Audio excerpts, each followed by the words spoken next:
Forgiveness? Dang, even to me that sounds so overwhelming.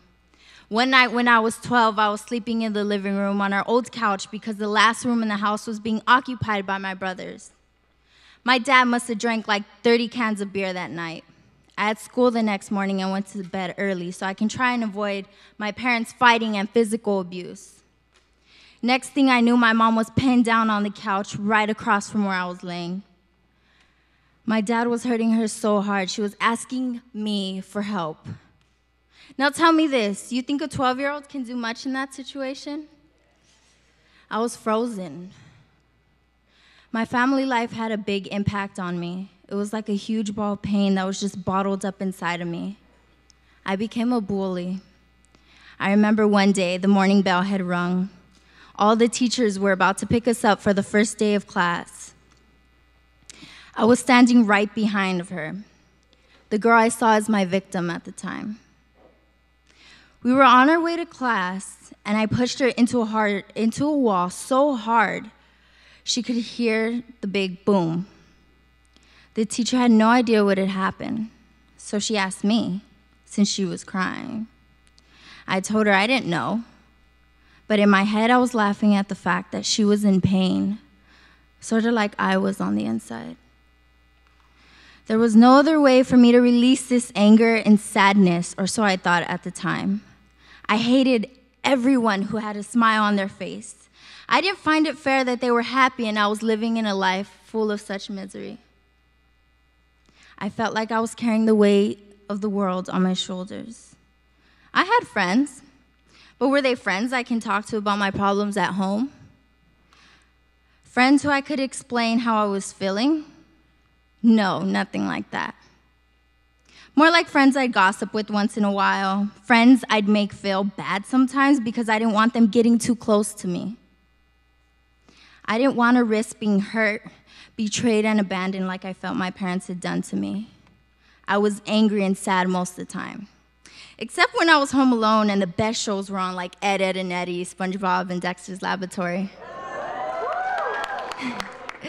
Late in my freshman year, I got an opportunity to go to church. One time with a friend, and I first refused, thinking that God couldn't possibly stop the domestic violence that filled my household or stop my dad from drinking. Although I didn't want to go, somehow when I got there, I was moved.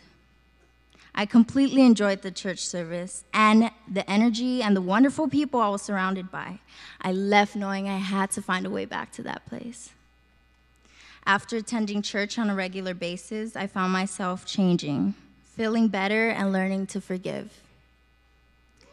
I found that I don't just forgive because it's the right thing to do. I do it for me. At the end of the day, I realized I was hurting myself, maybe even more than I was hurting other people. I was walking around with so much hate in my heart. I was the one who was suffering from my rage and pain. It took so much energy for me to carry a grudge, to be so focused on the negative feelings I had about people. So I decided to let it go, to give up the weight and forgive. Gosh, did it feel so much better. Forgiveness is a loving and powerful gesture that can change so many things, the way people look at you and me, the way it makes us feel. This transition has been so beneficial for me and for the people around me. The people who surround me, like some of my wonderful friends sitting in the audience, my teachers, and family can see the change in me. I've become a happier person. I can carry myself differently, and the more I change, the more I want different things in life due to the transformative power of forgiveness. Things with my parents have changed as well. There were obviously bumps in the road while on this journey of forgiveness. One night in my sophomore year of high school, I came home to 3 cops and a social worker, having me pack up not only my clothes and things, but my little brother who was 13, and my 1-year-old little sister's clothes, diapers, and baby food. We were being placed in foster care because they felt we weren't safe with our parents. In some ways, I became a mother to 2 children at the age of 15.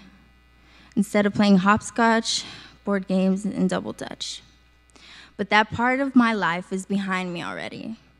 I've forgiven my parents for the damage they've done and learned to accept the unchangeable. Thank you so much.